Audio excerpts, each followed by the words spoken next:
Boa tarde, bem-vindos à nossa reunião que vai ao ar às quintas-feiras com o patrocínio da Fraternidade Rosa Cruz e os grupos de Porto Ferreira e São Pedro. Desejamos a todos que as rosas floresçam em vossa cruz. Na vossa também. Muito obrigado. Continuando o nosso curso de Astrologia Elementar, aula número 33, vamos dar sequência a esse curso, iniciando a série Casas Terrestres. Então hoje é a primeira reunião que vai falar sobre casas terrestres e o tema de hoje é renascer. Por que somos obrigados a renascer ou reencarnar? Anjo bom, que perrengue é esse de ter que renascer? Entrar num corpício, ficar 9 meses na barriga da mamãe, depois ser jogado para fora, chorar, reclamar. Meu, que dureza renascer, hein? Renascer é a experiência do desequilíbrio, né? E renascer em si já é uma tentação. Você vê que astrologicamente aquilo que nos associa ao renascimento, né, é esse processo do céu que está vindo às claras, né? Você está ascendendo à vida.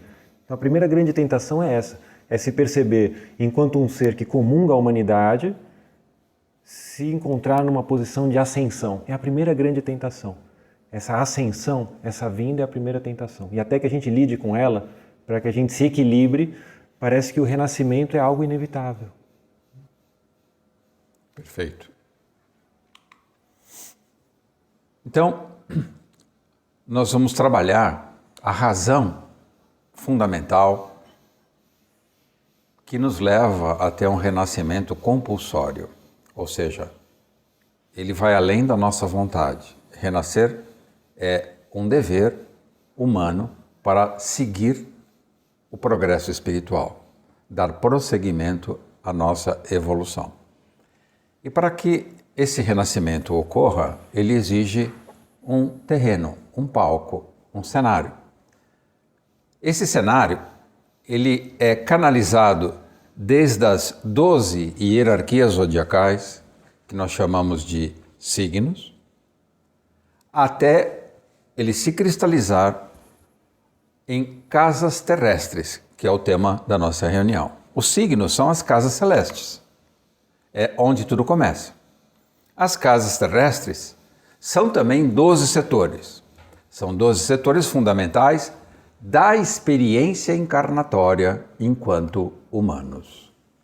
Então nós temos, durante cada encarnação, que prestar contas em 12 setores específicos correlacionados com as casas celestes. E os planetas são agentes intermediários. Os planetas são os interlocutores entre os desígnios divinos, os desígnios celestes e as tarefas específicas a serem realizadas na Terra em cada vida. Isso depende do quê? Da configuração completa do tema natal do mapa astral. Esquematicamente, nós temos as 12 hierarquias celestes. Elas se projetam no planeta Terra e essa projeção depende de um agenciamento. Quem patrocina esse agenciamento são os planetas, que são esses interlocutores entre aquilo que é do céu e aquilo que acontece na Terra. Quando o indivíduo renasce, é estampado na sua alma a imagem celeste daquele momento com a disposição planetária.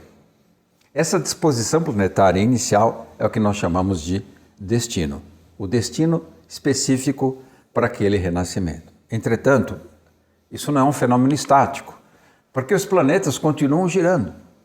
Então existe na astrologia a técnica da progressão, que é uma técnica, e existe o movimento natural do planeta que dá sequência desde o nascimento, que é o trânsito. A combinação do trânsito com a progressão dinamiza a experiência de quem está encarnando. E o aproveitamento dessas oportunidades geradas pelos signos, os planetas e as casas depende de cada um. Ninguém é obrigado a evoluir nem a atrasar. Mas, na medida que nós potencializamos e aproveitamos melhor essas oportunidades, nós diminuímos a necessidade da encarnação ou reencarnação compulsória. Aumentamos, digamos assim, a nossa banda de livre-arbítrio. Mas, bom, como é que a gente pode aproveitar mais esses 3 elementos que estão a nosso favor? Signo, planeta e casa. A ideia é criar uma relação de casamento, né? E a gente sabe que o casamento, por mais que há uma alegria momentânea na medida em que você reconhece aquilo, ele não para no momento em que aquela alegria é celebrada. Ele tem um movimento. Sim. Então, o casamento é como quando você nasce. Você casa com essa configuração. E estando casado com essa configuração, vai acontecer um percurso. E nesse percurso, que muitas pessoas ficam naquela admiração da configuração estática, né? Puxa, eu tenho esse trígono, eu tenho essa facilidade no meu tema natal, eu sou um abençoado. Ele se descuida nessa astrodinâmica que você propôs, que é realmente o que acontece nas progressões. Ele se descuida em perceber que aquilo que nasceu como um trígono, eventualmente se reconfigura no movimento do céu, com a promessa de uma quadratura ou de uma tensão àquele trígono, que vai dar a qualidade da experiência. E nesse descuidar-se, ele pode ter, como que a semelhança do porquinho que o lobo vem só para casa, uma surpresa. Ele tem o chão puxado sobre os seus pés. Então a ideia é, conhecendo as suas potencialidades, conhecendo traços e vícios de caráter, que você os aperfeiçoe para que no momento da provação, para que no momento da tentação, você não se torne vulnerável. A ideia da astrologia é conhecer-se na medida em que terra, casas terrestres, se alinha com o céu, casas celestes, e com essas forças mediadoras planetárias, que vai mostrar como que você atua entre a terra e o céu, que acontece no trânsito. Isso aí precisa de uma maestria, né, para compor essa sinfonia. Maravilha. Então, doravante, nessa nova série de reuniões de astrologia elementar, nós vamos estudar as relações entre as casas terrestres e as leis mosaicas. As leis mosaicas, conhecidas também como Decálogo ou 10 Mandamentos, estão intimamente relacionadas com as casas terrestres. E é isso que nós vamos começar a estudar. Há uma razão para isso. Os 10 Mandamentos de Moisés constituem a lei da vida, do progresso e da fecundidade, ou seja, do crescimento anímico. O desrespeito a essas leis, que são 10, geram karma, geram destino maduro, geram insolvências que deverão ser resgatadas em vidas futuras. Ou seja, você compulsoriamente vai sendo obrigado a renascer mais e mais e mais. E você fica escravo do eterno retorno. Muitas vezes você tem que passar pela mesma experiência várias vezes até aprender finalmente a lição que o destino te propõe. Então, os 10 mandamentos estabelecem as bases da coerência. Que coerência? Coerência entre céu e terra. É a coerência, você tem que praticar essas leis. Essas leis foram dadas por Deus. Moisés foi o receptor dessas leis. Ele recebeu esses mandamentos, esse código moral na montanha. Nós vamos ver o que isso significa. Na prática desses conhecimentos espirituais, não basta conhecer, é preciso aplicar. E aplicar corretamente, que é a coerência. Caso contrário, teremos problemas. Então, a figura central, por enquanto, no nosso discurso será Moisés. Moisés é um nome que tem vários significados. É difícil chegar a uma conclusão. Mas vamos optar pelo seguinte, pelo que apresentaremos agora. É o nome hebraico, mas as suas raízes são egípcias. Derivam da fusão de Mos com Isis, que significa menino de Deus que foi resgatado das águas, salvo das águas. Ele foi salvo porque ele foi abandonado. Nós vamos ver. E esse Moisés que nós estamos estudando, que ocupa uma posição destacada dentro da tradição cristã, judaico-cristã, ele ocupa a posição de líder central na história descrita no Pentateuco. O que é Pentateuco? Penta é 5, Teuco livro. O Pentateuco relata o exílio e a escravidão e a saída, o êxodo do povo hebreu. O povo hebreu era escravo, permaneceu durante muito tempo, foi escravo do povo egípcio, da nação egípcia. Então, Pentateuco, 5 livros, que são o Gênesis, o Êxodo, o Levítico, Números e Deuteronômio. Em particular, o Êxodo nos interessa de perto para o nosso estudo de casa terrestre. Por quê? Porque após o Êxodo, a terra foi repovoada. E surge a ideia de 12 tribos de Israel. Aí a gente já começa a perceber que há uma relação entre esse realinhamento da ocupação da terra, da superfície da terra, com as casas terrestres e as casas celestes. Então esse é um momento decisivo, esse êxodo, essa saída, que também significa Páscoa, passagem.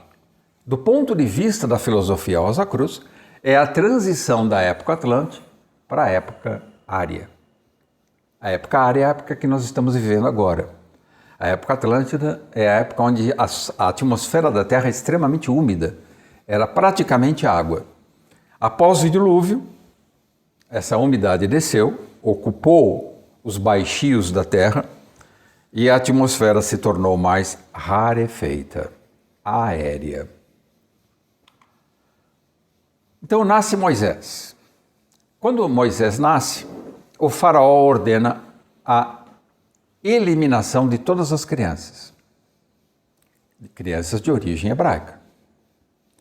Exatamente como na história do nascimento de Jesus, também Herodes repete um massacre parecido, um massacre análogo. É como se fosse um retorno também de um episódio histórico.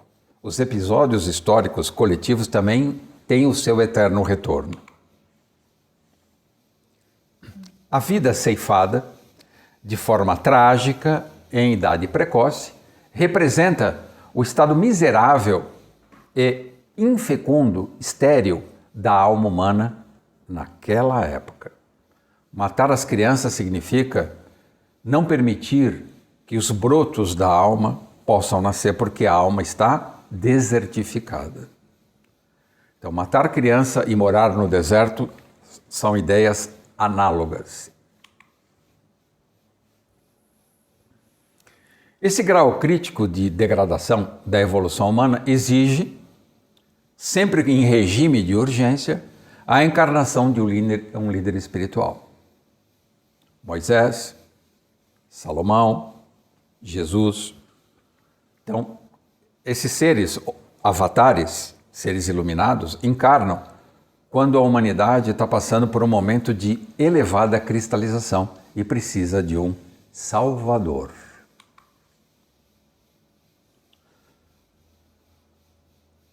Então Moisés veio à luz e foi lançado nas águas de um rio. Simbolicamente ele foi inspirado por Deus. As águas correntes de um rio, ou nascer no mar, tem também simbolismo semelhante.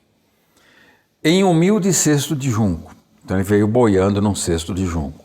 Ele é um eremita, ele é um servo de Deus. A gente não vai entrar em detalhes nesse simbolismo, só estamos dando uma pitada. Moisés foi resgatado por uma princesa. Ela resgata e adota Moisés. Significa que ele foi recebido por uma alma nobre, que ele pertence a essa nobreza, que ele tem um sangue azul, mesmo sendo abandonado. Então, esse é o ponto central. Moisés nasceu órfão, um espírito livre e independente. Livre. Então, que ligação existe, anjo bom, entre essa ideia de orfandade e ser um espírito livre e independente? Antes de você responder, vamos lembrar uma coisa. Nos mitos, por exemplo, Hércules, e na arte cênica, os protagonistas órfãos são dotados de habilidades extraordinárias.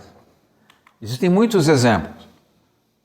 Por exemplo, no cinema, na literatura e óperas. O filme e o perfume, Oliver Twist, Uma Simples Formalidade, Macbeth, Parsifal, Siegfried. Todos esses heróis são órfãos. Então, eles são personagens que definem uma nova modalidade de pensamento. Eles trazem uma boa nova, que significa evangelho. Então, ou eles são órfãos, ou no mito fala, eles não nasceram de mulher, que dá na mesma. Não nascer de mulher e ser órfão tem a mesma conotação. Então, João, o que isso quer dizer, órfão?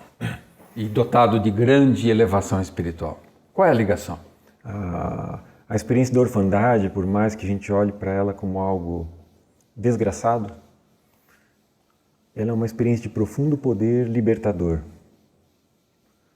Por quê? Porque a dinâmica vivencial de uma relação, quando se nasce com pai e com mãe, determina uma série de impregnação de costumes, de hábitos, de questões que não dizem respeito a você, senão aqueles que te geraram e que tentam orientar a sua caminhada, que muitas vezes atrasam demais a pessoa até que ela consiga elaborar aquilo, perceber o que é dela, perceber o que é do outro e se emancipar em algum momento. Na experiência da orfandade, esse processo ele já é naturalmente purificado. A pessoa é eximida do risco de passar por impregnações paternas e maternas e tem muito mais favorecido a experiência pessoal de despertar a partir de si. Esse encontro consigo mesmo e a necessidade de evocar as forças para que a sobrevivência aconteça, para que você interaja com o mundo ao seu modo, favorecem demais um despertar e um encontrar em si mesmo os porquês de estar aqui. Então é uma situação favorecida, por mais que hoje o olhar descuidado vê isso como algo desgraçado, né? Então é um processo de uma bênção imediata, no sentido da possibilidade de você acontecer em vida da melhor forma possível, para si e para onde quer que você se desloque. Legal, ótimo. Então, de certa forma, o indivíduo já nasce com meio caminho andado. Ele não tem um trabalho de cortar o cordão umbilical. Ele já nasce dado, né? Está favorecido, é um ser favorecido.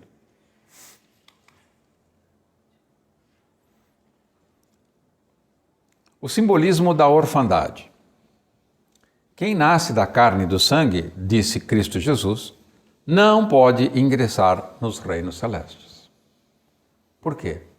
Porque está atrelado ao sangue e à carne. Recebe de herança genética os vícios do sangue e da carne. Que trampo, hein? Que fardo. E o próprio Moisés fala que o sangue é o veículo do espírito, né? Sim. Você imagina um espírito impregnado de algo que não é o seu ser puro. Que trabalho limpar isso, né? Que trabalho. Esotericamente, a orfandade indica a libertação dos elos. O que é o elo? É uma prisão, é uma cadeia da pesada corrente do karma familiar. Muitas vezes você encarna e quase não desenvolve sua individualidade. Você só fica imerso dentro da problemática doméstica que te envolve. Desde pai, mãe, avós, até esposa, filhos, marido, filhos, netos.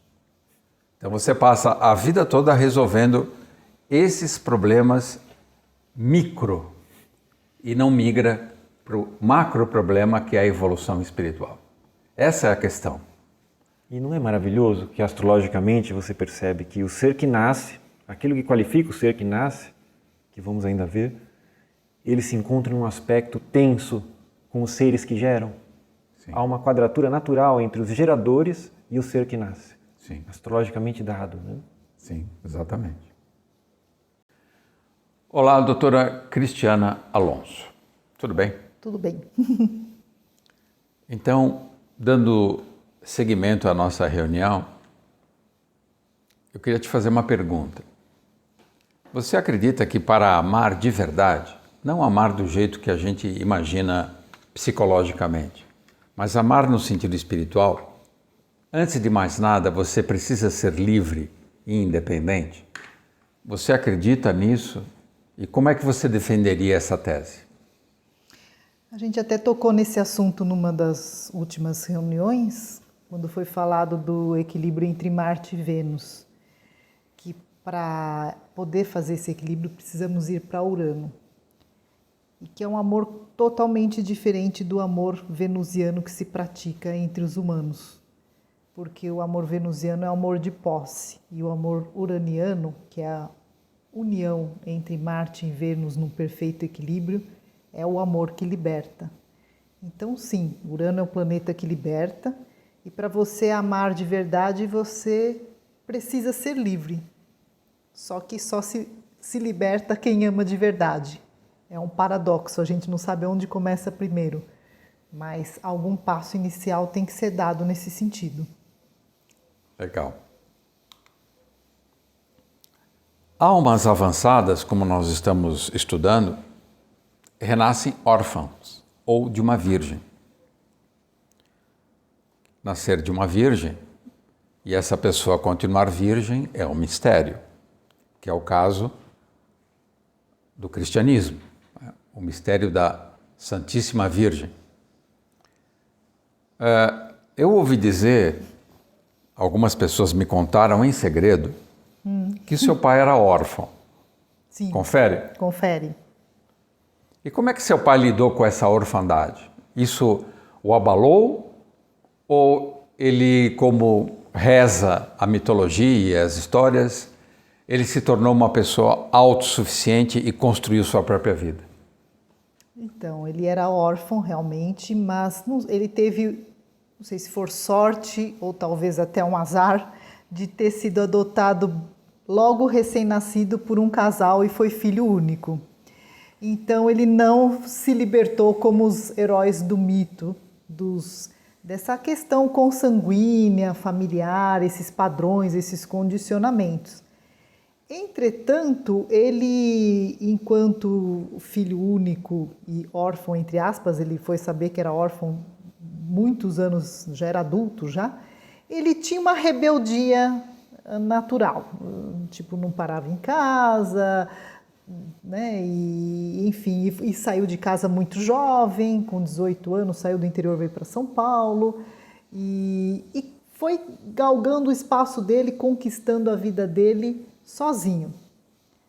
Foi se fazendo gente sozinho, tudo muito precoce, constituiu família, da qual eu nasci,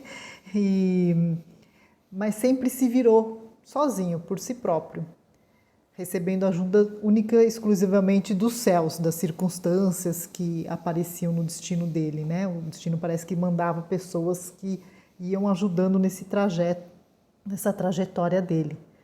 Mas em termos de condicionamento familiar, desses laços que prendem, que amarram, não houve uma libertação. Eu acho que existia um foco de carência e de querer constituir uma família e se dedicar extremamente à família. E, por um lado, foi muito bom para os descendentes, mas para ele próprio você sentia que existia uma prisão, então ele não foi 100% órfão. Agora, uma coisa que eu observo é que as questões dos avós se reproduzem nos netos, não nos filhos, né?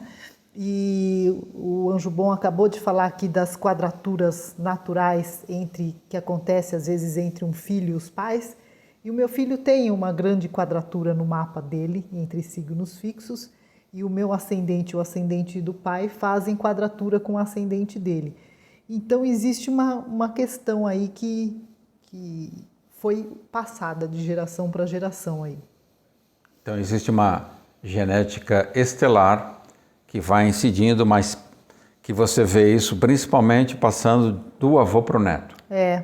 eu vejo. É que você não foi clara na sua explicação. Sim. Você falou que passou dos pais para o filho, mas não relacionou com o avô e o neto. Então me desculpe, porque eu estava na minha cabeça pensando do Fala avô... um pouquinho mais devagar, Cris, está falando muito acelerado. Tá, pensando do avô pro neto. Tá, e você percebe no mapa dos seus pais que elementos se repetem no tema natal dos seus filhos. Sim, tenho 2 filhos. O meu filho homem, o mapa dele é muito parecido com o mapa do meu pai, muito semelhante. Interessante, né? Interessante. E tem essa quadratura de ascendente dele, do meu filho, com o meu mapa e com o mapa do pai dele. Perfeito. Bem interessante essa genética estelar. Sim. Então, na medida que você se torna independente dos laços familiares, você pode se fazer órfão. Cristo deixou claro: quem não deixar mãe, pai, irmãos, amigos, não é digno de ser meu discípulo.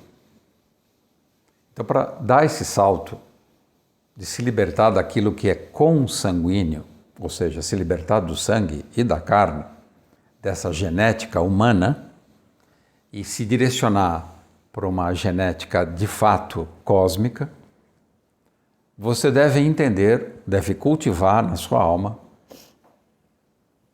essa lei. Deus é meu pai. A matéria é minha mãe. E todas as formas de vida compõem a minha família. Então, estender não é para eliminar a ideia de família, mas é para estender esse conceito para o universo. Criar uma ideia de irmandade com tudo. Por isso que a nossa escola recebe o nome de Fraternidade Rosa Cruz.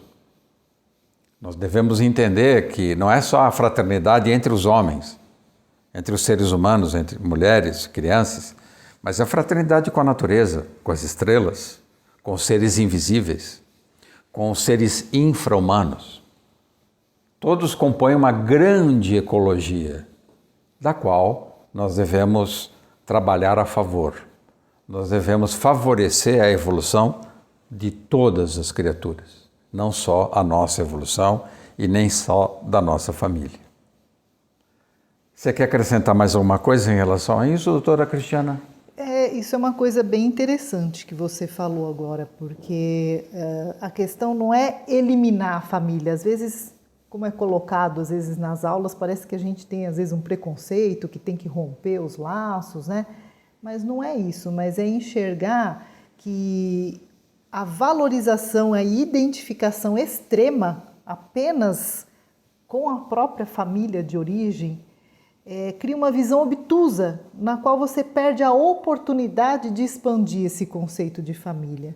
Então isso tem que estar muito claro sempre na nossa mente, o quanto isso está nos aprisionando, né? Esse conceito de... Restrito, né? Restringe, né?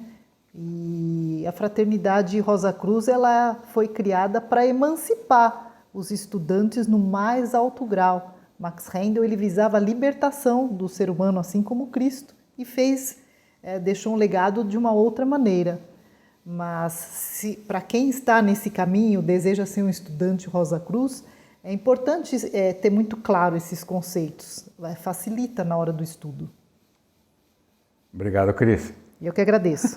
Pessoal, muito obrigado por nos acompanhar. Cris, espera um pouquinho. Está ansiosa, calma.